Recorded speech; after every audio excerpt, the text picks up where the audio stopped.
Hi friends, part 1 అయితే చూసేశారు కదా. ఇదైతే పార్ట్ 2. అత్తమ్మనైతే దేవునికి నైవేద్యం అయితే చేస్తుంది. ఆ పూజ ఎలా జరిగిందో లాస్ట్ వరకు చూడండి.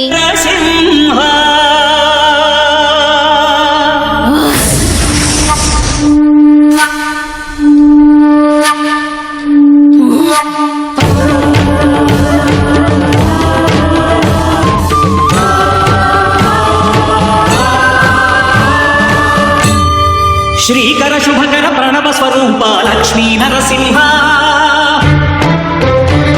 14 లోకములన్నీ మొక్కే జ్వాలా నరసింహ. శ్రీకర శుభకర ప్రణవ స్వరూప లక్ష్మీ నరసింహ,